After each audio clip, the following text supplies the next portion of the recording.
My husband once told me, "From now on, I'll decide when we talk or spend time together. Quit chasing me."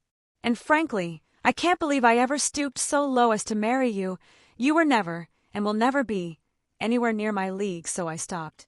2 weeks of silence later, he turned up at my office wanting the woman he thought he'd shattered back. Can you imagine your husband, the man you gave everything to, looks you dead in the eye and tells you he regrets marrying you? That you'll never be on his level? What do you do then? Do you collapse? Do you beg? Or do you give him exactly what he asked for, but in a way he could never have seen coming? It was a Tuesday night in October. I was standing in our dining room, wearing the dress I'd chosen to celebrate my Teacher of the Year award. My husband, Ryan, had just walked in 3 hours late to the special dinner I'd prepared. He barely glanced at the table, set with our wedding china and flickering candles. Then he delivered what he clearly considered an overdue correction to our marriage. He said, and I quote, "Honestly, I can't believe I ever lowered myself enough to marry you. You were never, and will never be, anywhere near my level." He went on. From now on, he would decide when we talked or spent time together. I needed to stop chasing him like a desperate puppy. He even compared our salaries, as if human worth could be measured on a spreadsheet. My $48,000 as a second-grade teacher against his upcoming partnership at a prestigious law firm. He declared we were not equals.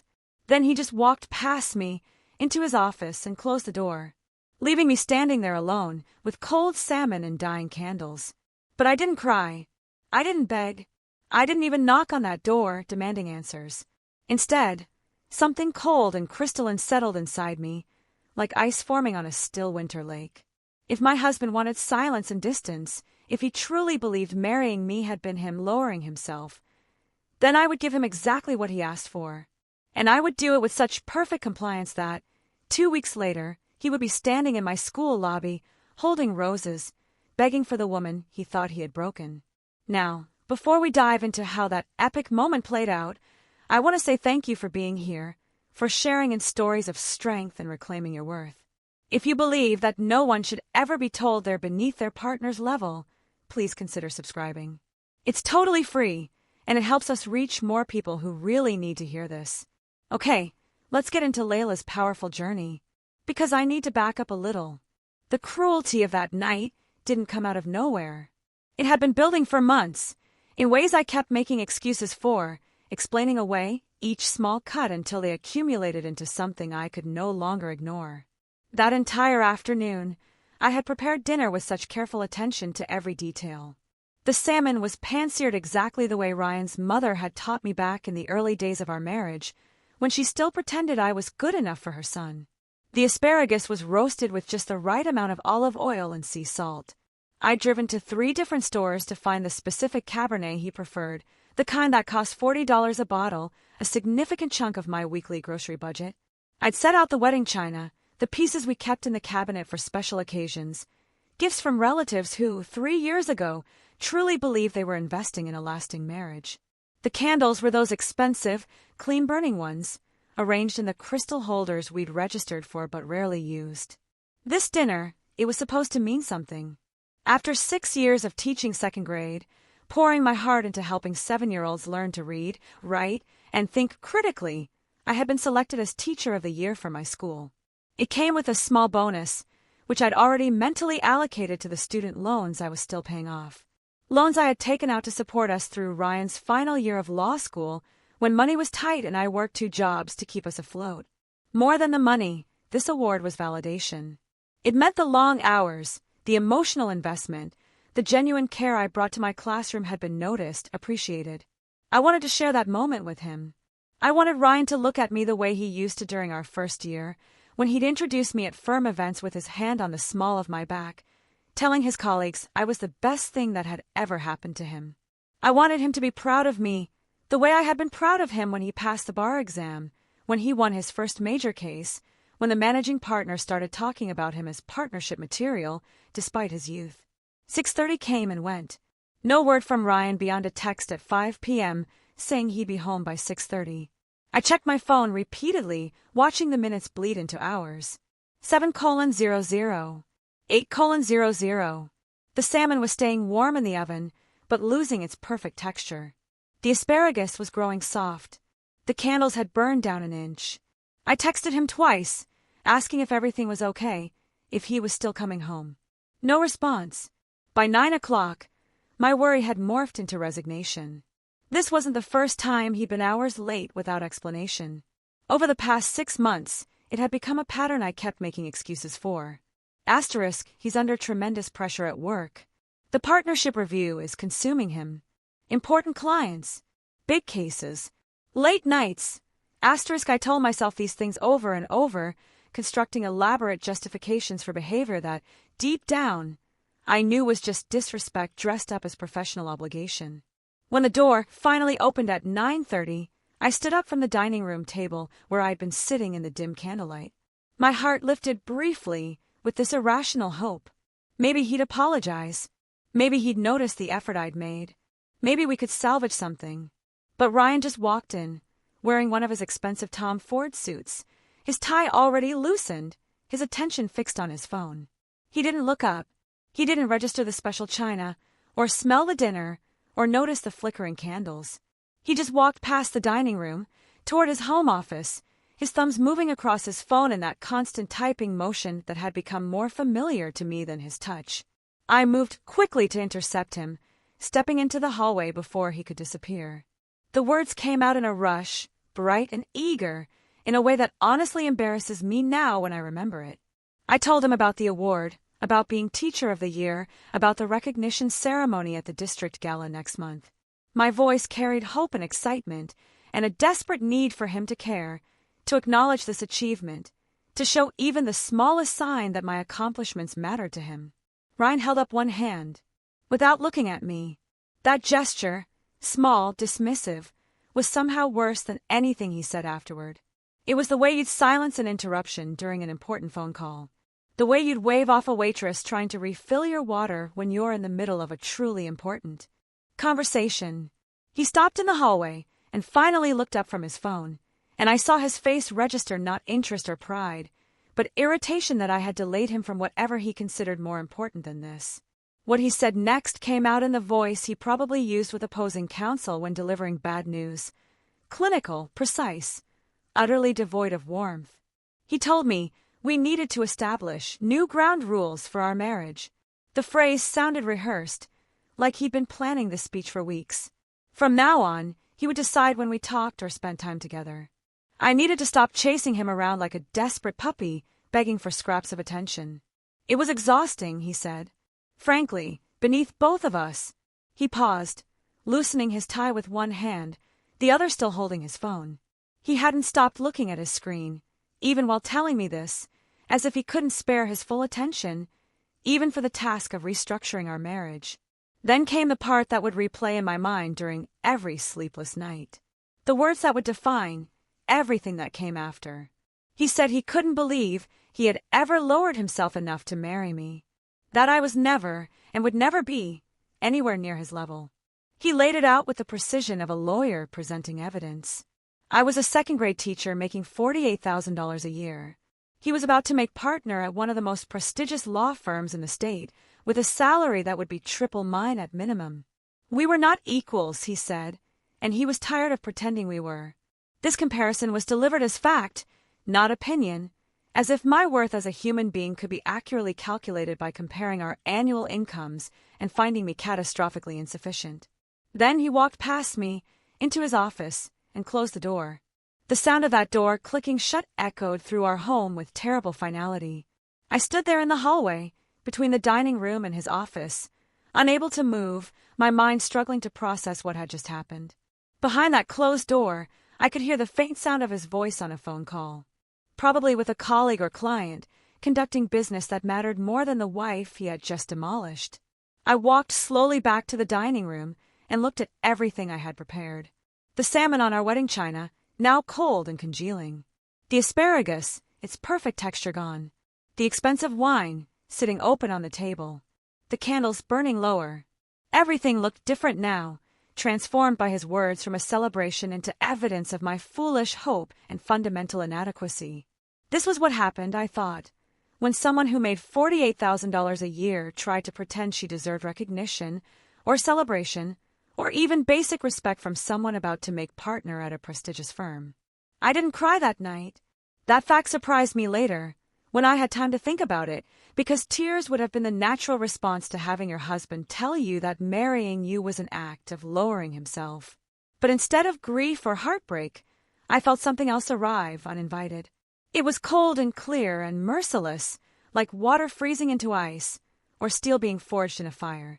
The man I had married, the man whose last name I carried, the man I had supported through law school by working 2 jobs and taking out loans and sacrificing my own financial security, had just told me I would never be good enough. That my worth could be calculated on a spreadsheet, comparing salaries and status. That our marriage was an act of charity on his part, rather than a partnership between equals. I stood in that dining room, staring at the closed office door, and I made a decision. If Ryan wanted silence, if he wanted to decide when we communicated, if he truly believed I was so far beneath him that our marriage represented him lowering himself, then I would give him exactly what he asked for. I would honor his request with such perfect compliance that he would eventually realize the catastrophic error he had made. I would respect his boundaries so thoroughly that he would come to understand what his life actually looked like without the invisible support system I had been providing for 3 years. I moved through the dining room like someone performing a familiar ritual for the very last time. I cleared the table and wrapped the uneaten salmon in foil, placing it in the refrigerator, where it would sit untouched until I threw it away days later. I blew out the candles and watched the thin streams of smoke rise toward the ceiling. I put away the wedding china, piece by piece, wondering if we would ever use it again. And already knowing the answer, I picked up the bottle of expensive Cabernet and poured it down the kitchen sink, watching the dark liquid swirl away. $40 disappearing down the drain. A fitting symbol for the evening, and perhaps for our entire marriage. Then I walked upstairs to the guest room and closed that door, creating my own boundary in response to his. Sleep didn't come that night, but planning did. I lay in the unfamiliar bed, staring at the ceiling, and I began to think through what came next with surprising clarity. Despite the shock still reverberating through my system, Ryan had just handed me something valuable without realizing it. He had given me permission to stop trying, permission to stop walking on eggshells, permission to stop being the only person in our marriage who seemed to care whether it survived. He had declared the rules of engagement, and I would follow those rules with such perfect obedience that he would eventually understand what he had lost. The next morning, I woke before dawn and moved through our home with new purpose. I went to the kitchen and made coffee, but only 1 cup.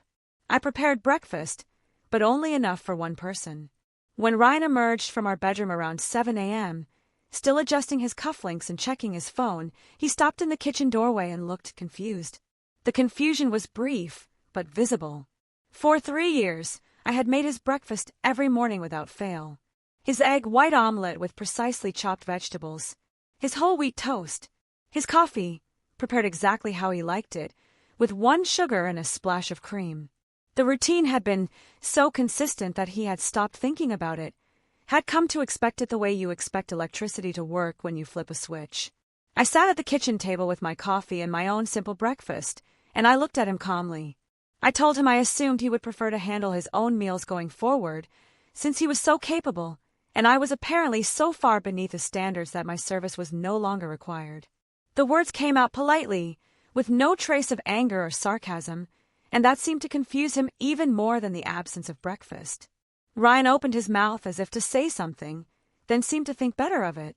He grabbed his briefcase from the counter, where I would normally have placed it along with his dry cleaning receipt and a reminder about whatever he'd asked me to handle that day. None of those things were there now. He stood for a moment, looking around the kitchen as if searching for something he couldn't quite identify, then headed toward the door. I watched him leave without offering the kiss goodbye that had once been automatic, without reminding him about his afternoon meeting or asking what time he would be home for dinner. The door closed behind him, and I sat alone in the kitchen with my coffee, feeling the silence settle around me. That silence no longer felt uncomfortable or tense. Instead, it felt full of possibility. It felt like freedom. That first day of my strategic withdrawal turned out to be harder than I had anticipated, though not for the reasons I expected. I didn't miss Ryan. I didn't feel lonely, or sad or regretful about the decision. I'd made to give him exactly the silence he demanded. What proved difficult was breaking 3 years of carefully constructed habits that had become as automatic as breathing. My body had learned to operate a certain way, and now I was asking it to unlearn everything. I sat at my desk during morning recess while my second graders played outside. My phone lay beside my lesson planner, and I caught my hand reaching for it without conscious thought. My thumb moved toward the screen to open messages, muscle memory preparing to type out the usual text asking Ryan how his morning was going or whether he needed me to pick up anything on my way home. I stopped myself just before touching the screen, pulling my hand back as if the phone had suddenly become hot. This happened again during my planning period and again while my students were at lunch. Each time, I had to actively override the impulse that had been reinforced daily for 3 years. I decided to redirect that energy somewhere else. I picked up my phone and texted my sister, Claire, instead, asking if she wanted to have dinner sometime that week. We hadn't spent quality time together in months because I always seemed to have something I needed to do for Ryan. Claire responded almost immediately with enthusiasm and 3 exclamation points, saying she had been worried about me and would love to catch up. Then I messaged my friend Andrea, who I had been neglecting because Ryan always seemed to need something during the evening hours when I might have maintained friendships. Andrea wrote back, saying she thought I had forgotten she existed and suggesting we meet for drinks Friday after work. I even responded to an email from Jenna, the 5th grade teacher down the hall, whose lunch invitations I had declined at least 6 times over the past year because I always rushed home to make sure Ryan had a proper dinner waiting. When I finally walked into the teacher's lounge that afternoon, carrying my lunch, Jenna looked up from her salad with genuine surprise. She had been sitting alone, grading papers. Her face brightened when she saw me. I asked if I could join her, and she immediately moved her stack of papers to make room. We talked about nothing particularly important. Jenna told me about the vacation to Costa Rica she was planning, showing me photos of the Eco Lodge. She complained about a difficult parent conference she was dreading. She shared her thoughts on the new principal's questionable policy changes regarding standardized testing preparation. I realized as we talked that I had missed the simple conversation with another adult about topics that had nothing to do with managing Ryan's needs or anticipating his moods or making sure his life ran smoothly. Jenna asked me how my week was going, and I found myself telling her about my Teacher of the Year award. Her reaction was everything Ryan should have been. She grabbed my arm and actually squealed with excitement, saying I absolutely deserved the recognition, and she had always thought I was one of the best teachers in the building. We spent the rest of lunch discussing the upcoming ceremony, what I should wear, and whether I would give a speech. When the bell rang, signaling the end of lunch, I felt lighter somehow, as if the simple act of being seen and celebrated by someone who genuinely cared had released pressure I didn't even know I had been carrying. By day 3, something shifted in a way I hadn't expected. I woke up that morning and went through my routine of showering, getting dressed, and preparing for work. And somewhere around the time I was brushing my teeth, I realized I hadn't thought about Ryan even once. I hadn't wondered what time he would be home. I hadn't mentally reviewed his schedule to anticipate what he might need from me. I hadn't checked my phone to see if he had sent any messages overnight. The realization stopped me mid-motion, toothbrush still in my mouth. For the first time in 3 years, Ryan was not the background program constantly running in my mind.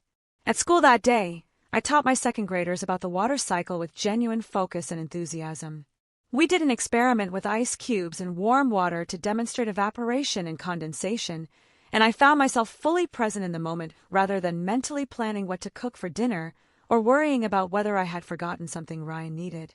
During recess, I helped settle a dispute between 2 boys fighting over the basketball court, and I handled it with patience and humor instead of the distracted efficiency I had been operating with for months.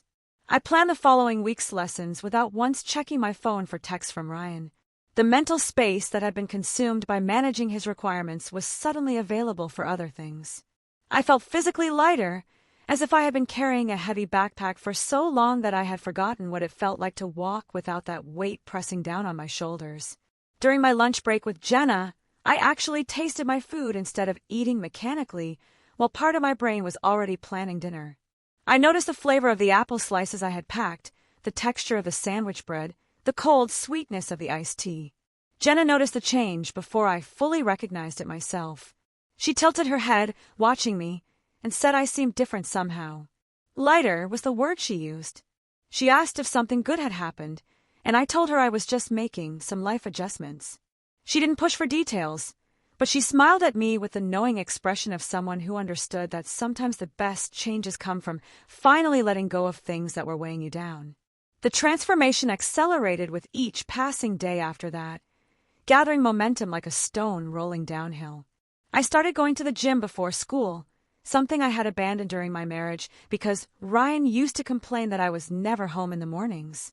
The complaint had never made sense, because he left for work before 6 o'clock and wouldn't have noticed my absence anyway, but I had stopped going because the criticism made me feel guilty. Now, I reclaimed that morning routine. I drove to the gym at 5:30, spent 45 minutes on the treadmill and weight machines, and arrived at school feeling energized rather than drained. I reconnected with old friends I had let drift away. Andrea and I met for drinks on Friday evening at a wine bar downtown, and we talked for 3 hours without me once checking my phone to see if Ryan needed anything.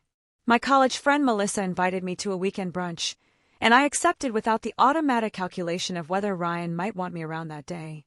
These friendships had been neglected because Ryan always seemed to need something during the hours I might have spent maintaining connections outside our marriage. And I hadn't fully realized how isolated I had become until I started rebuilding those bridges. On Wednesday evening of my second week, I did something I had been wanting to do for years. I signed up for a pottery class at the community center. The class met every Wednesday from 6 to 8 o'clock, time I would normally have spent preparing elaborate dinners that Ryan barely acknowledged. I walked into the studio feeling nervous and excited, and I was greeted by Margaret, the instructor. She looked to be in her mid-60s, with short silver hair and clay permanently embedded under her fingernails. She had the kind of face that suggested she had lived through difficult things and emerged stronger. Margaret welcomed me with genuine warmth and showed me to a pottery wheel. She demonstrated how to center clay on the wheel, her hands moving with practiced confidence.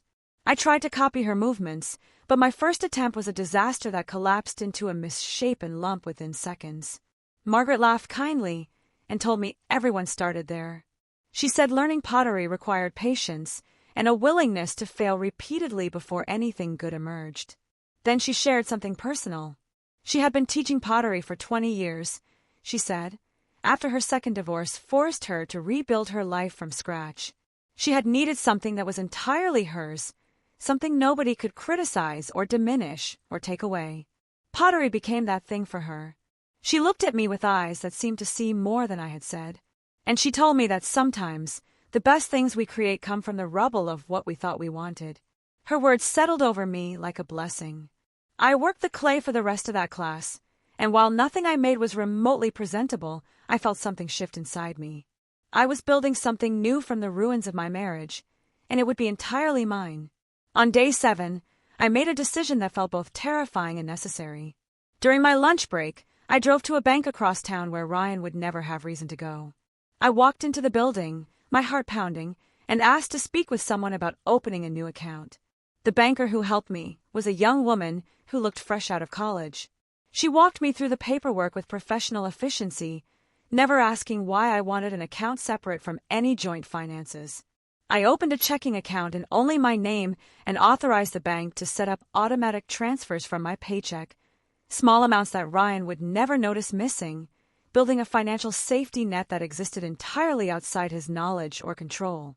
That same week, I scheduled a consultation with a divorce attorney. I found Patricia Reeves through an online search for lawyers specializing in high-asset divorces where one spouse had significantly higher income.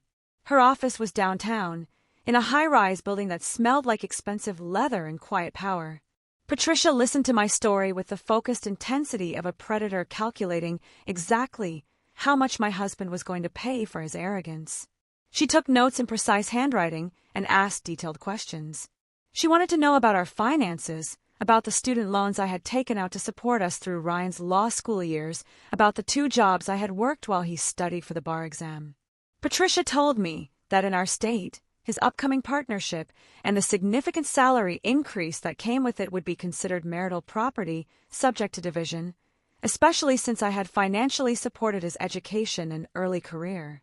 When she smiled at this information, it wasn't a kind smile. It was the smile of someone who knew exactly how to make Ryan regret every cruel word he had said to me. I left her office with a plan and a timeline, and for the first time since that terrible Tuesday night, I felt something like hope. The changes in Ryan became visible around day 10. Subtle at first, but accumulating into something I could no longer ignore, even if I had wanted to. I started noticing things during those brief moments when our paths crossed in the house we still technically shared. He would emerge from the bedroom in the morning looking disoriented, moving through the kitchen with the confused energy of someone navigating unfamiliar territory. I could hear him opening cabinets and closing them again, the sounds punctuated by long pauses that suggested he was trying to remember where things were supposed to be, or perhaps wondering why they were no longer where he expected them. His favorite coffee mug sat unused in the cabinet. For 3 years, that mug had been waiting for him every morning, filled with coffee, prepared exactly how he liked it. 1 sugar and a splash of cream, the temperature still hot, but not scalding. Now it gathered dust while I used my own mug and made only enough coffee for myself. I would stand at the counter preparing my breakfast and watch him in my peripheral vision as he opened the cabinet, saw the empty mug, and closed the cabinet again without taking it out. He never asked me to make his coffee. He never even mentioned the absence of this routine we had maintained for so long. But I could see the confusion in his posture, the way he stood there for a few extra seconds, as if waiting for something to materialize that no longer would. The dry cleaning situation provided another source of visible bewilderment. Every Thursday for 3 years, I had picked up his dress shirts and suits from the cleaner on my way home from school. The timing worked perfectly because the cleaner was between my school and our house, and Ryan always had evening meetings or court appearances that required freshly pressed clothing. Now, his dress shirts hung in the cleaner's storage area with yellow tickets attached, unclaimed, because I no longer considered his wardrobe maintenance part of my responsibilities. On Thursday evening of the second week, I heard him on the phone with the dry cleaner, asking about his order, his voice carrying irritation mixed with confusion about why his clothes had not been picked up as usual. The kitchen told its own story of deterioration. The groceries I used to purchase and organize according to his preferences were gone, replaced by items I wanted to eat, without any regard for his tastes. I bought the snacks I liked, the breakfast foods that were easy to prepare for one person, the ingredients for simple meals I could make quickly after work. Ryan would open the refrigerator and stand there, staring at the contents as if the items inside were written in a language he couldn't read.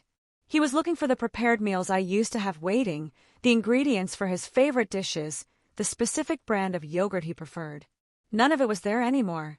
I would walk past him during these moments of confusion without offering help or asking if he needed anything. I maintained the pleasant but distant demeanor you might use with a housemate you barely knew, rather than a husband you had shared a bed with for 3 years. When our paths crossed in the hallway, I smiled politely and continued to wherever I was going. When we were both in the kitchen at the same time, I prepared my food and ate it without engaging in conversation beyond basic pleasantries about the weather or reminding him that trash day was Thursday.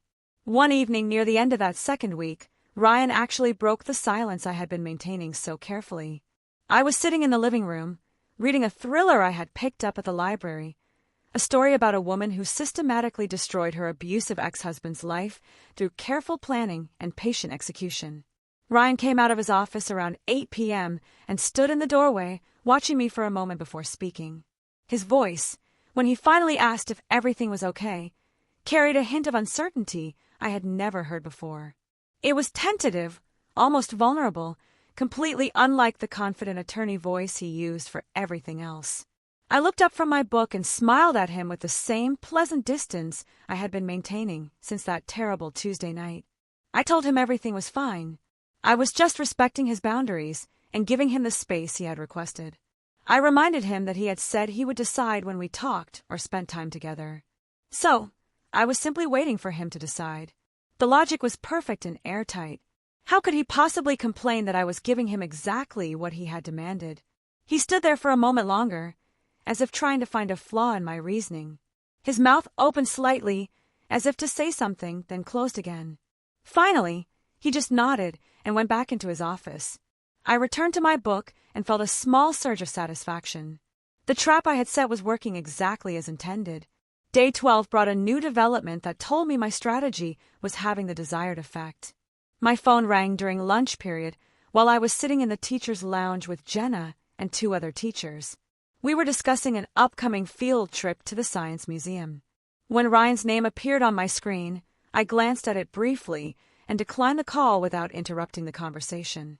I went back to my sandwich and continued talking about the field trip logistics as if nothing had happened. Jenna caught my eye and raised her eyebrows slightly, but she didn't say anything.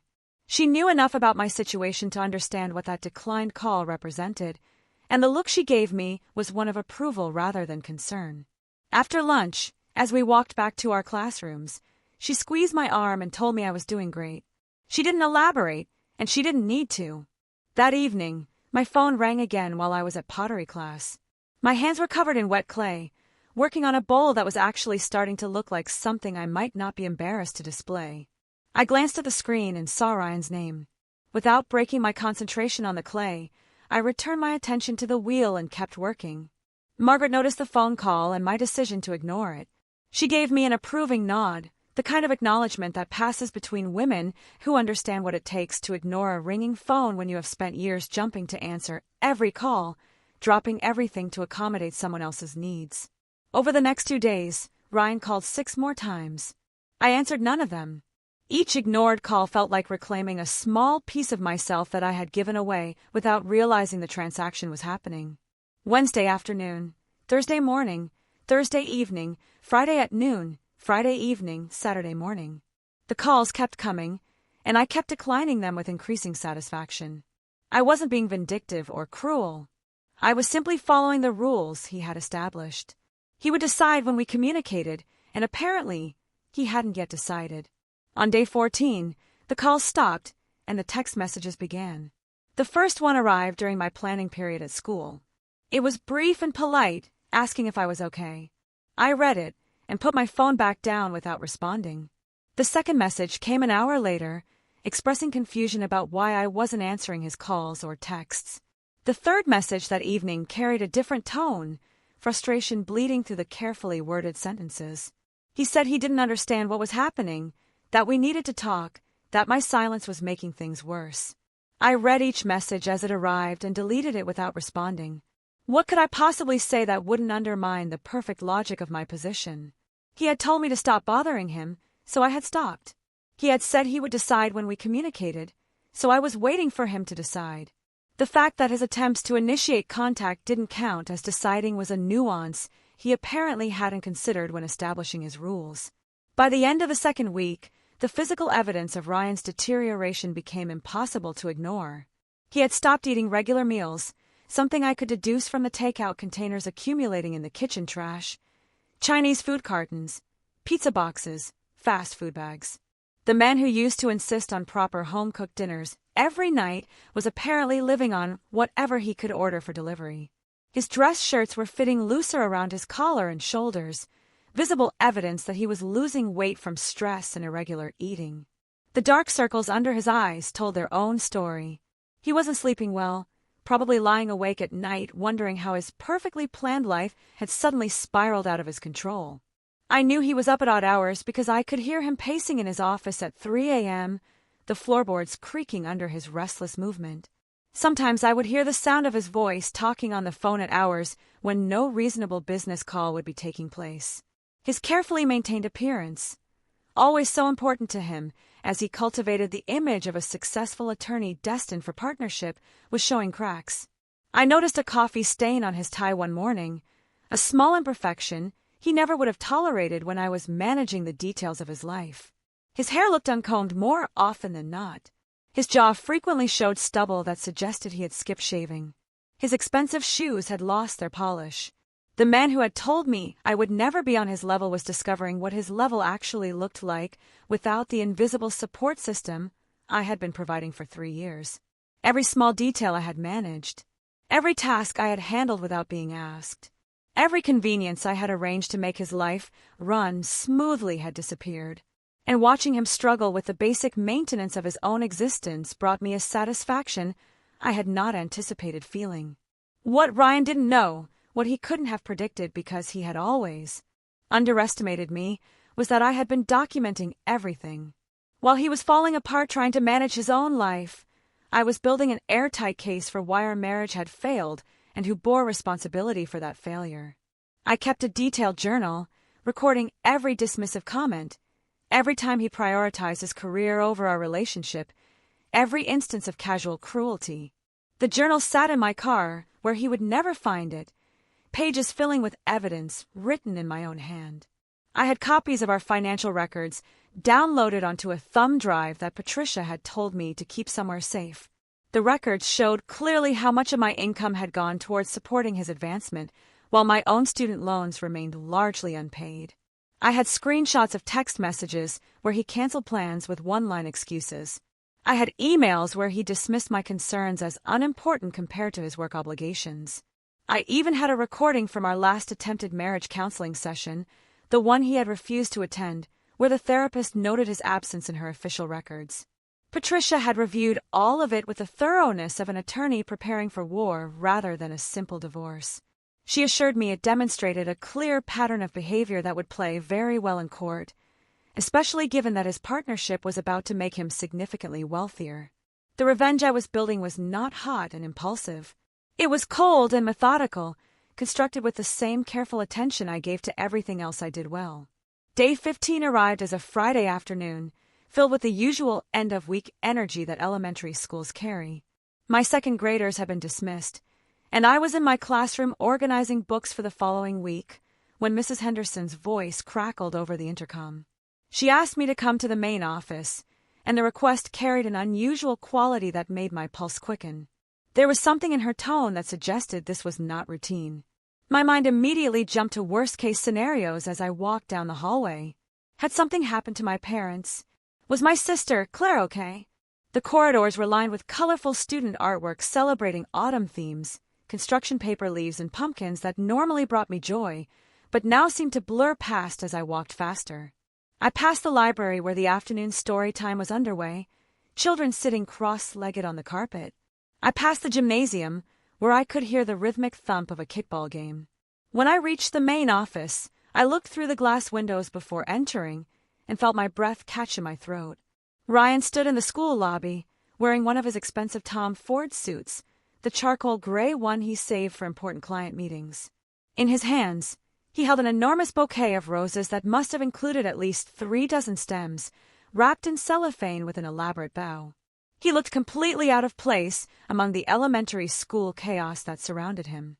Children were being picked up by parents, creating the usual controlled disorder of backpacks being collected, permission slips being signed, conversations happening at multiple volume levels. Ryan stood in the middle of this organized mess, looking lost and desperate. Mrs. Henderson sat behind the reception desk, and when she caught my eye, her expression communicated volumes without words. There was sympathy there, certainly, but also curiosity about what exactly was unfolding in her lobby and what I intended to do about it.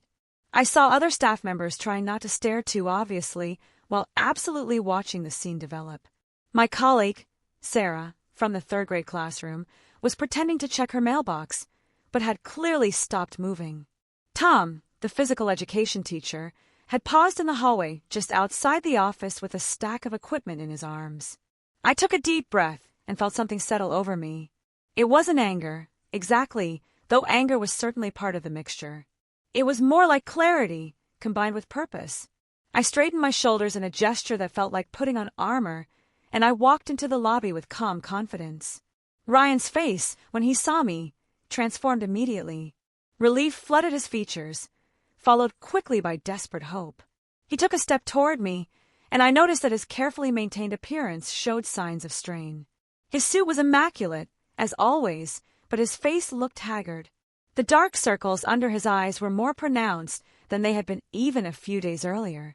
He had lost weight in a way that made his collar seem slightly too large. He started talking before I could say anything, words tumbling out in an uncharacteristic rush. Ryan made his living crafting perfect arguments and maintaining complete control in high-stakes negotiations. But right now, he sounded like someone who had lost his script and was improvising badly. He said he had been trying to reach me for days. He said he had been calling and texting and didn't understand why I wasn't responding. He held out the roses toward me like they were a peace offering that would somehow reset everything between us. He explained that he had been under tremendous stress with the partnership review. He said he might have said some things he didn't really mean. He suggested we go to dinner that evening at Angelo's, the Italian restaurant I used to love. We hadn't been there in over a year because Ryan was always too busy, but apparently now he had time. He talked about reconnecting and working through our problems and how much he missed me. He said he missed us, as if we had been a functioning partnership rather than a one-sided arrangement where I gave everything and he took it as his due. The performance was desperate and transparent. I could see the calculation behind his words, the attorney's mind trying to find the right combination of phrases that would compel me to respond the way he wanted. But I also saw something else. I saw genuine confusion about why his usual tactics were not working. Ryan was accustomed to winning arguments through logic and persistence. He expected that showing up with expensive flowers and the right words would solve this problem the way he solved every other problem in his life. I stood there looking at him while the lobby around us grew progressively quieter. Several teachers had stopped what they were doing entirely and were now watching with open fascination. Mrs. Henderson had abandoned all pretense of working and was staring at the drama unfolding in her lobby with her reading glasses pushed up on her head. A group of 5 or 6 students waiting for late pickups had gone silent, sensing with the intuitive awareness children have that something important was happening, even if they couldn't understand exactly what. When I finally spoke, my voice carried clearly through the lobby. I was surprised by how calm I sounded, how steady. I told Ryan that he had established very clear ground rules for our marriage 2 weeks ago. He had said he would decide when we talked. This is not him deciding. We should talk, I explained. This is him deciding he wants to talk, which is entirely different. I told him he wanted me to be available on demand, to come running the moment he experienced even mild discomfort from the consequences of his own choices. I told him that was not how this worked anymore. My voice remained calm and measured, but every word was deliberate. I was not being emotional or vindictive. I was simply following the logical conclusion of the rules he had established. Ryan blinked at me, and I watched genuine confusion cross his features. In his world, people did not tell him no. Opposing counsel might argue their positions, but eventually negotiations happened and compromises were reached. Clients might have concerns, but Ryan convinced them to trust his judgment.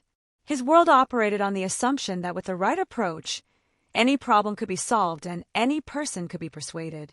But I was refusing to be persuaded, and he did not have a framework for understanding why his performance was failing. His confusion quickly transformed into anger. I could see the shift happen in his posture and his expression. His jaw tightened. His voice, when he spoke again, carried an edge that made several of the watching children take a step back toward their parents. He said I was his wife, and the way he said it suggested this fact alone should compel my obedience. He said I couldn't just ignore him for 2 weeks like he didn't exist. He called what I was doing manipulative and said it constituted emotional abuse. The accusation was so absurd that I actually laughed. The sound surprised me as much as it seemed to surprise him. It wasn't a bitter laugh or a cruel one. It was genuine amusement at the complete lack of self-awareness he was displaying. Here was a man who had told me I would never be on his level, who had called marrying me an act of lowering himself, who had demanded I stop bothering him and wait silently until he decided he wanted my attention. And now he was standing in my workplace accusing me of emotional abuse because I had given him exactly what he demanded. I told him I was following his instructions perfectly. He had requested that I stop chasing him, so I stopped. He had established that he would determine when we communicated, so I was waiting for him to determine that. He had told me I would never be on his level, and that he had lowered himself by marrying me. So I was respecting his superior judgment by maintaining appropriate distance. The logic was airtight, and I delivered it with the same calm precision he had used when restructuring our marriage 2 weeks earlier. Several teachers were now watching openly without any pretense of doing anything else. Sarah had given up checking her mailbox entirely and was standing with her arms crossed. Watching like this was a riveting television drama. Tom had set down his equipment and was leaning against the wall. I saw my principal, Dr. Wallace, emerge from her office. Her expression suggested she was prepared to intervene if the situation escalated to something requiring administrative action. But I also noticed something else in her eyes. It looked almost like approval of how I was handling this confrontation. Ryan stood there, holding his wilting roses, and I could see him trying to find some angle, some argument, some way to regain control of a situation that had slipped entirely beyond his management. His mouth opened and closed several times as he searched for words that would not come. Ryan stood there in the school lobby, holding those wilting roses, and his voice changed. It dropped to something almost pleading, a tone I had never heard from him in 3 years of marriage. He asked what I wanted from him. The question itself revealed how little he understood about what was happening. This was not a negotiation where I had demands that could be met. This was not a contract dispute where the right offer would bring me back to the table. He started offering concessions like he was in a deposition. He called himself an asshole. He admitted he had been stressed and taken it out on me. He acknowledged he had said things he should not have said. Each admission came out carefully worded, and I could see him watching my face for signs that his strategy was working. He suggested we go somewhere private to talk about this like adults, as if privacy would somehow make his casual cruelty easier to forgive or forget.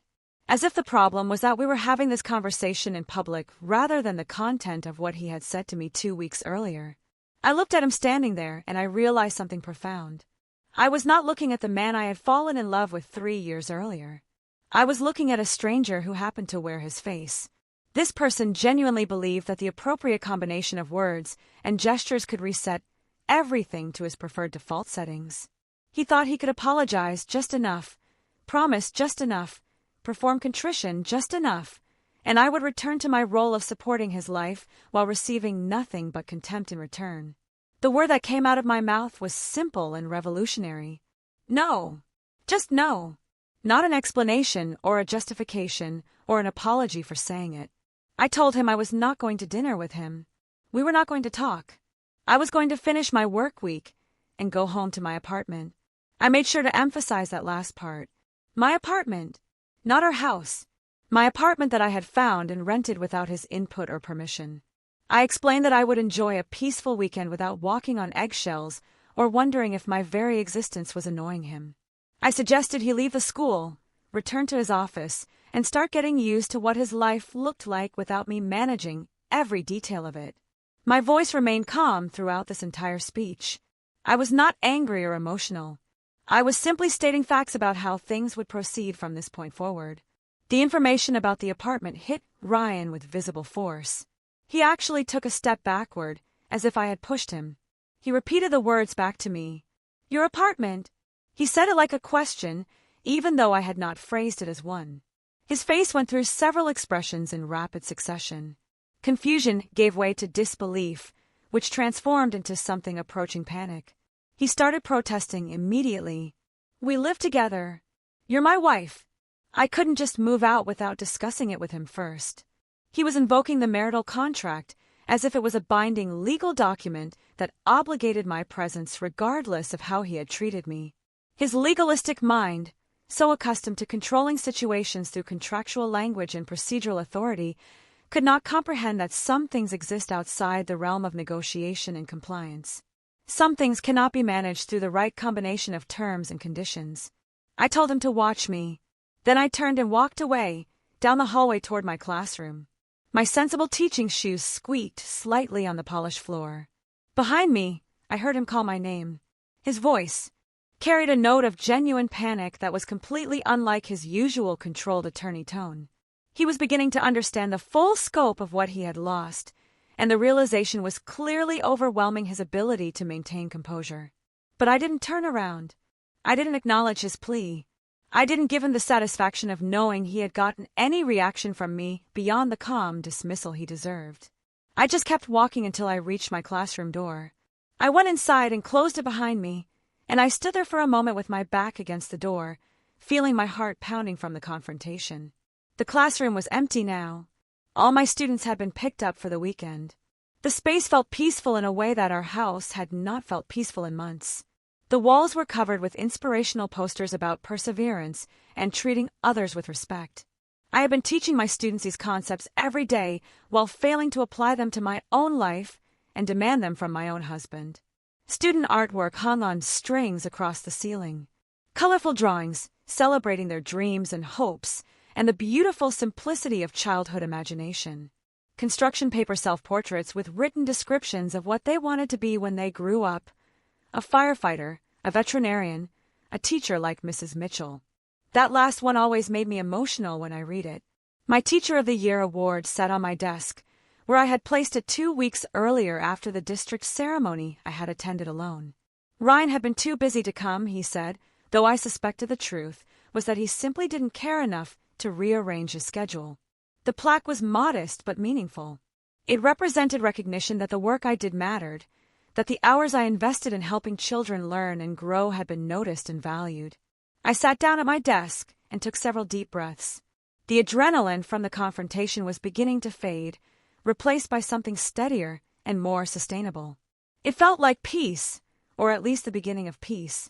The first tentative notes of a song I was learning to sing after years of silence. I had real responsibilities here in this classroom. Real work that created actual value in the world. 22 second graders depended on me to teach them how to read and write and think critically. They depended on me to help them navigate conflicts with friends and understand concepts that challenge them. They depended on me to model what kindness and respect looked like in practice. And I was good at this work. I was genuinely good at it in ways that had nothing to do with salary or status or any of the metrics Ryan had used to measure my worth. My life was finally, gloriously mine again, and it felt incredible. That weekend, I met with Patricia in her downtown office. She had asked me to come in on Saturday morning to finalize our strategy. Her office building was mostly empty on weekends, our footsteps echoing in the marble lobby as I made my way to the elevators. Patricia was already at her desk when I arrived, surrounded by folders and legal documents, a cup of coffee steaming beside her keyboard. She laid out the timeline for what came next with the precision of a general planning a military campaign. By Monday morning, divorce papers would be delivered to Ryan's law office. Patricia had specifically selected the process server for this task, a man who specialized in maximizing the public nature of such deliveries. Ryan's colleagues would witness him receiving divorce papers at work, creating exactly the kind of visible disruption that law firms found distasteful. By Tuesday, I would change my phone number. Patricia had already arranged for a new number through a carrier account that Ryan could not access or trace. I would block Ryan on every social media platform, severing the digital connections that still theoretically existed between us. By Wednesday, I would meet with a realtor Patricia recommended to discuss selling our house, the one I had made into a home while Ryan had merely used as a place to sleep and work and ignore me. By Friday, I would sign the lease on the one-bedroom apartment downtown. The place in the renovated historic building with exposed brick walls and large windows that let in beautiful natural light. The space would be entirely mine, with no memories of Ryan contaminating it. I could decorate however I wanted. I could eat dinner at whatever time suited me. I could exist without constantly monitoring someone else's moods and needs. Patricia reviewed the financial documentation I had gathered over the past 2 weeks. She examined the bank statements, showing how much of my income had gone toward supporting Ryan's advancement. She studied the student loan documents, proving I had taken on significant debt to cover our living expenses while he attended law school. She reviewed the employment records, showing I had worked 2 jobs during his final year of law school and his bar exam preparation. She smiled when she finished reviewing everything, and it was not a kind smile. It was the smile of an attorney who knew exactly how to make an opponent pay for their arrogance.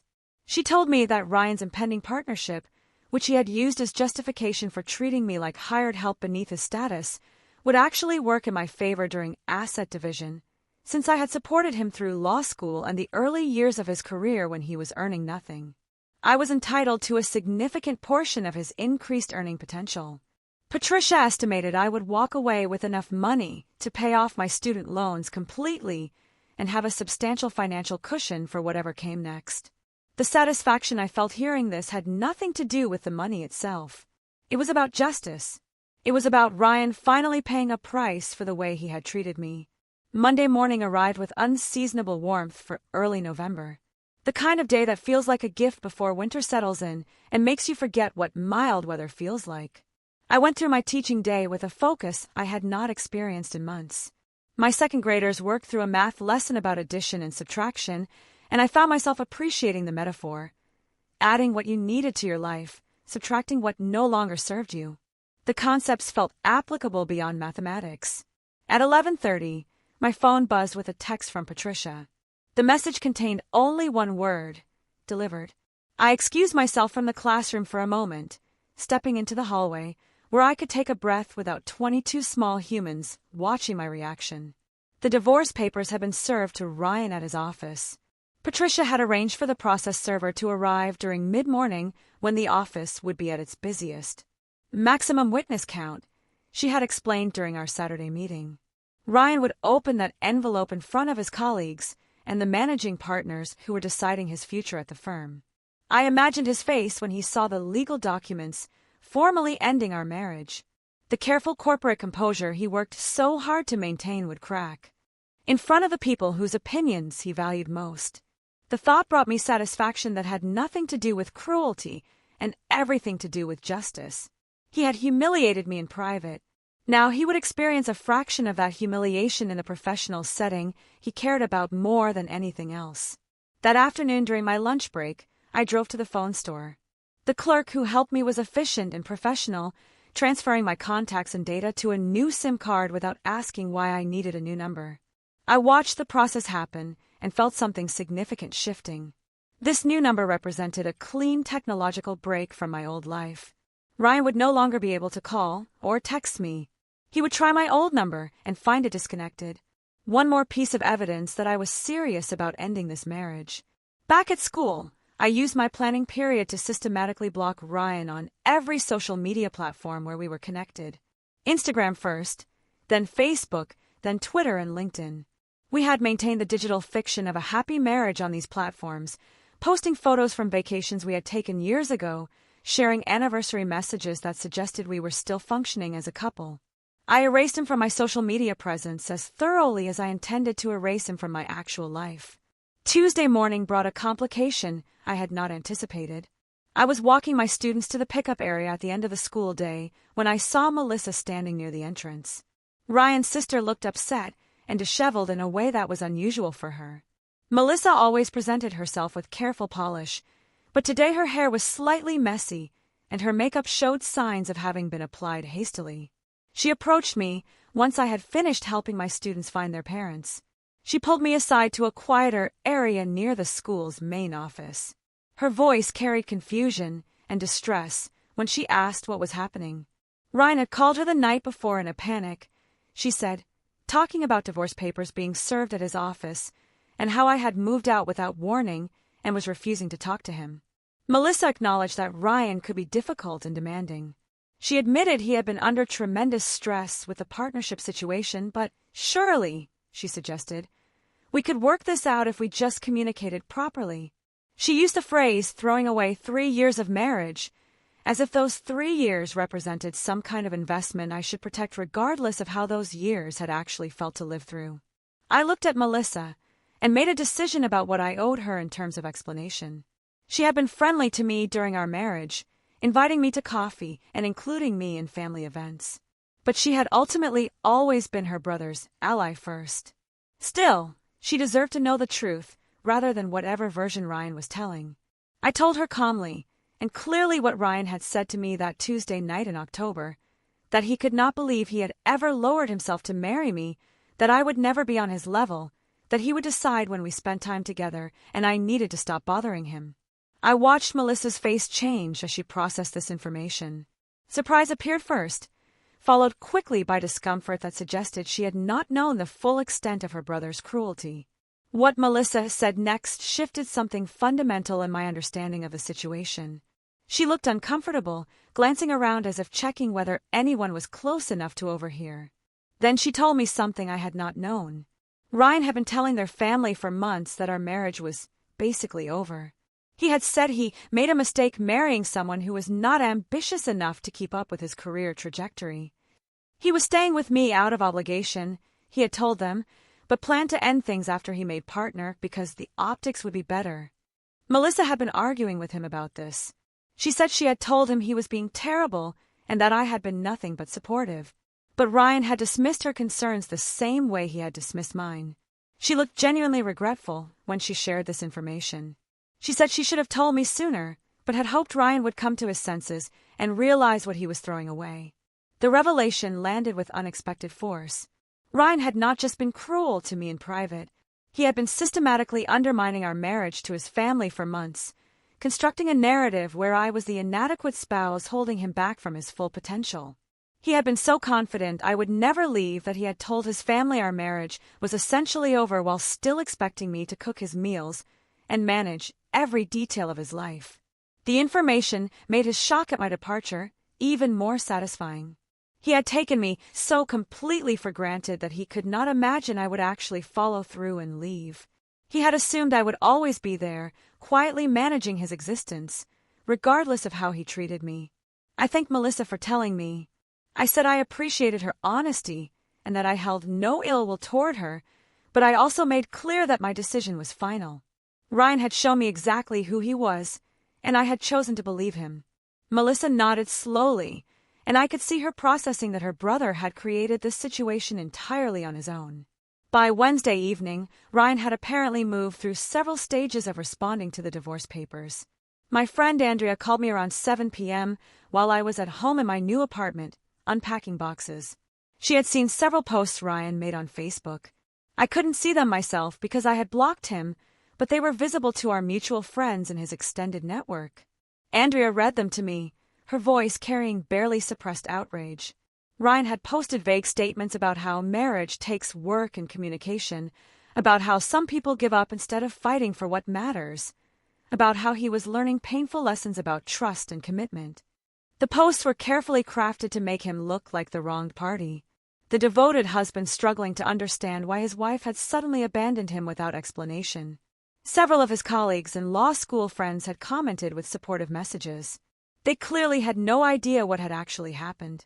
They were responding to the narrative Ryan was constructing, one where he was the victim of my unreasonable behavior rather than the architect of his own relationship's collapse. Andrea was furious on my behalf. She wanted to comment on his posts and set the record straight publicly, but I told her I felt only cold amusement at his transparent attempt to control the narrative and position himself as the victim. It was such a predictable move from someone who made his living shaping stories to suit his desired outcome. I told Andrea the truth about what Ryan had said to me, the exact words he had used that Tuesday night. I gave her permission to spread that information through our friend group as she saw fit. I was done, protecting his reputation and letting him rewrite history to suit his preferred story. If Ryan wanted to play the victim publicly, then people deserved to know what kind of victim he actually was. Andrea promised she would make sure the truth got out. I trusted her to handle it with the right balance of directness and discretion.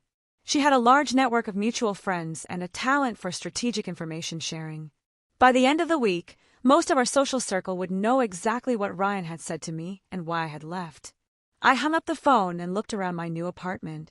Boxes were still stacked in corners, waiting to be unpacked. My few pieces of furniture looked sparse in the space, but it was mine. Every single inch of it belonged to me and reflected my choices, rather than compromises made to accommodate someone else's preferences. The systematic dismantling of my marriage was proceeding exactly according to plan. Patricia's timeline was being followed with precision. Ryan's carefully constructed image was beginning to crack as the truth spread through our social networks, and I was building something new from the pieces of my old life. Something that would be entirely mine. 3 weeks after I served divorce papers, Ryan showed up at my new apartment on a Saturday morning. I had been unpacking the last boxes from my move, organizing my small kitchen with the dishes and utensils that were mine alone, when I heard the knock on my door. I looked through the peephole and felt my stomach tighten when I saw him standing in the hallway. He was holding 2 coffee cups from More Eddie's, the expensive cafe we used to visit during our first year of marriage, when he still made romantic gestures. He looked terrible, in a way that went beyond simple tiredness. His expensive suit hung differently on his frame, suggesting he had lost more weight.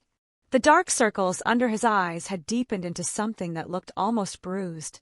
His hair, usually perfectly styled, looked like he had run his hands through it repeatedly.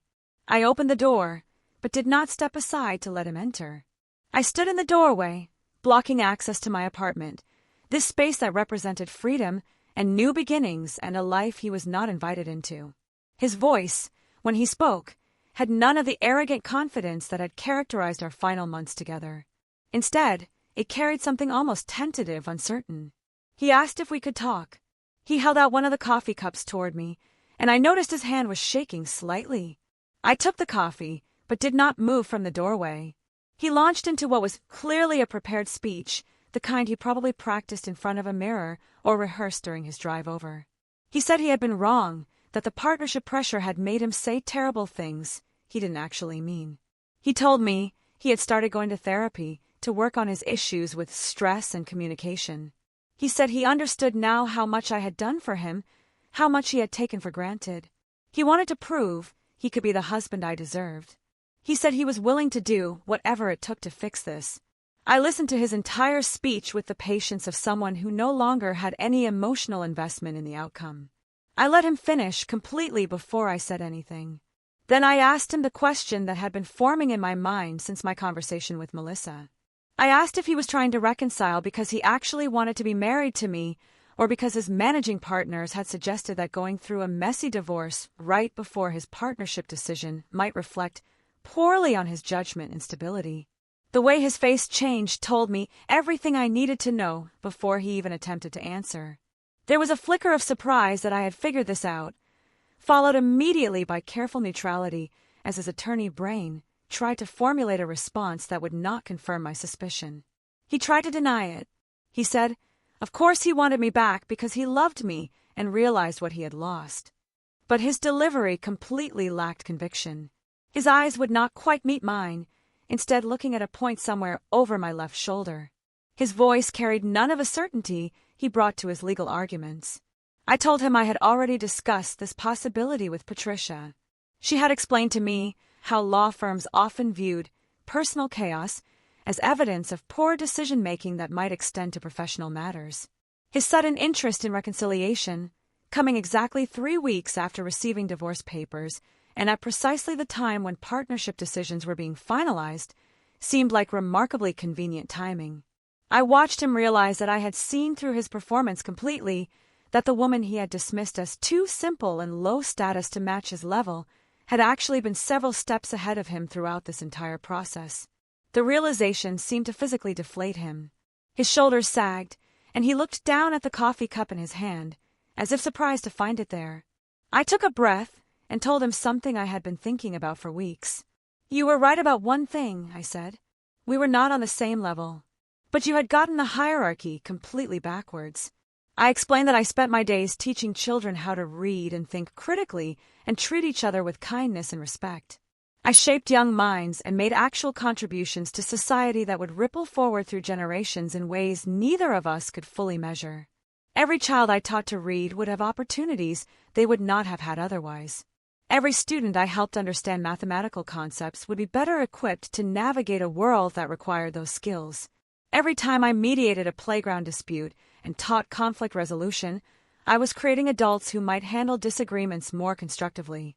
Ryan, I continued, you, on the other hand, spend your days helping wealthy corporations find legal loopholes to avoid paying taxes and maximize profits regardless of social cost. Your work pays extraordinarily well, yes, but it creates no real value for anyone except your clients and your firm. You help the already wealthy become more wealthy. You help powerful entities avoid their social responsibilities. That is what your prestigious partnership would allow you to do more of. I said my level was just fine. I was proud of my level, and I had no interest in descending to his level, where human worth was calculated purely by salary and status, where love was transactional and conditional, where marriage was something you stayed in only when the optics benefited your career advancement. I told him the divorce would proceed exactly as planned. Patricia had assured me the settlement would be substantial, given that his partnership and the significant salary increase it brought would be considered marital property. I had supported him through law school by working 2 jobs and taking out loans that I was still paying off. I had facilitated his career advancement by managing every aspect of his personal life so he could focus entirely on professional success. Under state law, I was entitled to a significant portion of his increased earning potential.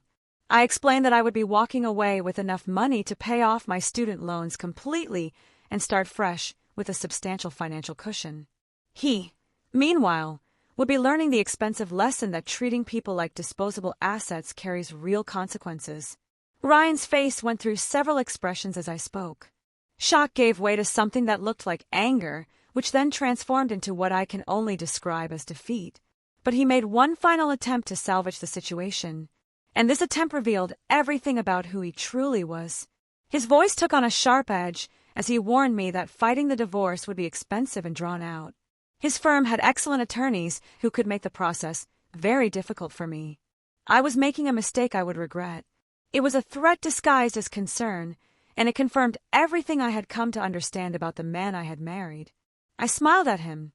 It was the same calm smile I had given him that first morning when I stopped making his breakfast. I told him Patricia was expecting exactly this kind of intimidation tactic and had prepared accordingly. I had documentation of everything. His verbal abuse, the financial imbalance in our marriage, where my income supported his advancement while my own debt remained unaddressed. The way he had told his family our marriage was over while still expecting me to cook his meals and manage his life.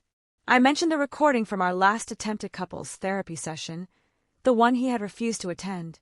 The therapist had noted his absence and his unwillingness to work on our relationship in her official records.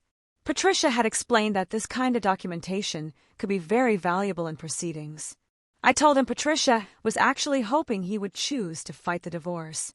It would give her the opportunity to expose his behavior in detail during discovery and depositions. The process would create exactly the kind of messy public divorce his firm would view as evidence of poor judgment and instability. The very thing he was trying to avoid by attempting reconciliation would become inevitable if he chose to contest the divorce terms. I watched the calculation happen behind his eyes. He was an attorney. He understood litigation strategy and risk assessment.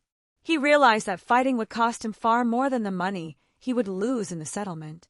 His reputation at the firm, his partnership prospects, his carefully cultivated image of being a successful professional with his life under control, all of it would be damaged by a contentious divorce that exposed how he had treated his wife. He stood there for a long moment, and I could see him trying to find some angle, some argument, some way to regain control of a situation that had completely escaped his management. But there was nothing left to say. He had played every card he had, and none of them had worked. He turned and walked away down the hallway without another word. I watched him leave, his shoulders hunched in a way that made him look smaller than he actually was. When he reached the end of the hallway and turned toward the stairs, I closed my door. I stood there with my back against the door for a moment, holding the expensive coffee he had brought me. Then, I walked to my kitchen sink and poured it out. I did not need his coffee or his apologies or his belated attempts at reconciliation. I had everything I needed right here in this apartment that was entirely mine. I stood in my kitchen for a moment after pouring out Ryan's coffee, looking at the empty sink and feeling something settle inside me. It was not triumph exactly, though there was satisfaction in knowing I had handled that final confrontation with complete control. It was more like finality. The last thread connecting us had been severed, and what remained now was simply the legal process of making our separation official. 4 months later, that legal process concluded in a conference room at Patricia's office. Ryan and I sat on opposite sides of a polished mahogany table, signing documents that formally ended our marriage. His attorney was a sharp-looking woman named Catherine Walsh, who had clearly counseled him not to fight this battle. She reviewed the settlement terms with professional efficiency that suggested she understood her client had no good options and fighting would only make things worse. I signed each document as Patricia slid them across the table to me. The settlement was exactly what Patricia had predicted. Enough money to pay off all my student loans completely, a substantial portion of Ryan's partnership bonus that he had received 2 weeks after I filed for divorce, the bonus he had used as justification for telling me I would never be on his level, half the equity in our house, which had sold quickly to a young couple, expecting their first child, who loved the kitchen I had renovated and the garden I had planted. Ryan looked diminished, sitting across from me, smaller than I remembered, as if the past 4 months had compressed him in ways that went beyond the physical weight loss I could see in his face. He had aged in a way that suggested stress and poor sleep and the accumulated weight of consequences he had never anticipated facing. We did not speak during the signing except for the necessary legal acknowledgments. When his attorney asked if he understood the terms, he said yes in a voice that carried no emotion. When Patricia asked if I had any questions before finalizing, I said no and signed the last document with my maiden name that I had already begun using again. When it was finished, I stood up and gathered my copies of the paperwork. Patricia walked me to the elevator, and as we waited for it to arrive, she told me she wished all her clients handled their divorces with the same calm, strategic clarity I had demonstrated. Most people let emotion drive their decisions in ways that cost them dearly, she said. You had approached this like someone playing chess rather than engaging in warfare, and the results spoke for themselves. I thanked her for her excellent work and told her I hoped I would never need her professional services again. We both laughed at the dark humor of that statement. The elevator doors opened and I stepped inside, turning to see Ryan still sitting at the conference table, visible through the glass walls of the meeting room. He looked lost in a way that might have made me feel sympathy if I had not spent 3 years watching him systematically diminish my worth. The doors closed and I descended to the lobby, walking out into afternoon sunlight that felt warmer than it should have for late winter. 6 months after the divorce finalized, I sat in my apartment on a Saturday morning with coffee made exactly how I liked it. Strong and black, with nothing to dilute the bitter richness I had come to prefer. My apartment had become fully mine in ways that went far beyond legal ownership. The handmade pottery from Margaret's classes filled the open shelves in my kitchen, each piece representing a Wednesday evening I had spent learning to create something beautiful with my own hands. My books were arranged in an order that made sense only to me, organized by when I planned to read them rather than by author or genre. The morning light came through windows dressed with curtains I had chosen without considering anyone else's opinion, a deep blue that made the space feel calm and peaceful. I had kept teaching at the same elementary school where the public confrontation with Ryan had happened. If anything, the other teachers now treated me with additional warmth and respect, as if I had passed some kind of test by standing up for myself in front of witnesses. My second graders that year were a particularly delightful group, full of curiosity and energy, and the kind of questions that made me think carefully about how to explain complex ideas in ways 7-year-olds could understand. I had poured energy into my teaching that previously had been diverted into managing Ryan's needs and moods. My lesson plans were more creative. My patience with difficult students was greater. My enthusiasm for the art of teaching renewed. The Teacher of the Year award that had sparked everything now sat on a shelf in my apartment alongside the pottery I had made. A reminder that my work had value regardless of whether anyone at home acknowledged it. I had reconnected with old friends and made new ones through my pottery class and the book club Jenna had invited me to join. My social life existed entirely on my terms now, built around people who added value to my life rather than draining energy from it. My sister Claire had become one of my closest confidants, our relationship deepening now that I no longer had to pretend everything was fine in my marriage. We talked on the phone several times a week and met for brunch every Sunday, conversations that ranged from serious discussions about our parents' aging to silly debates about reality television shows we both watched. Andrea called me one evening in early spring with news she had heard through the law firm Gossip Network that still connected her to people who knew Ryan professionally. She prefaced the information by asking if I even wanted to hear updates about him, and I almost said no, but curiosity won out. The partnership Ryan had treated as inevitable had been deferred for at least another year. The managing partners had cited concerns about his judgment and stability during what they described as a personally difficult period. The divorce and the circumstances surrounding it had reached the firm's leadership through channels Ryan had not controlled. They had decided he needed to demonstrate sustained professional excellence before they would consider elevating him to partner. Andrea said her source indicated Ryan had been furious but had no recourse except to accept the decision and try to prove himself over the coming year. The thing he had valued more than our marriage, the achievement he had used as justification for treating me like I was beneath him, had been delayed partly because of how he had handled our relationship. I felt no satisfaction from this news, which surprised me. I had imagined during the early weeks after leaving that I would enjoy knowing his actions had cost him professionally. But sitting in my apartment, Listening to Andrea share this information, I felt only a distant sense that justice had been served in ways I had not orchestrated or controlled. The universe apparently had its own way of balancing accounts without requiring my continued involvement. I told Andrea I appreciated her sharing the information, but that I was ready to stop tracking Ryan's life and focus entirely on building my own. She understood immediately what I meant without requiring further explanation. We moved on to talking about other things, and I realized that Ryan was becoming what he should have been all along, a person from my past rather than someone who occupied space in my present. Sitting in my apartment as spring arrived and brought warmer weather and longer days, I reflected on what revenge actually meant in the context of my divorce. The revenge had not been in destroying Ryan, though the financial settlement and the impact on his partnership aspirations certainly caused him difficulty. The revenge had not been in public humiliation, though the confrontation at my school and the gossip that followed had damaged his carefully cultivated image. The real revenge was simpler and more profound. The revenge was peace, waking up each morning without anxiety about what mood I would find when I went downstairs, going through my days without walking on eggshells or monitoring my tone, or wondering if some innocuous comment would trigger an argument, coming home to silence that felt welcoming rather than tense.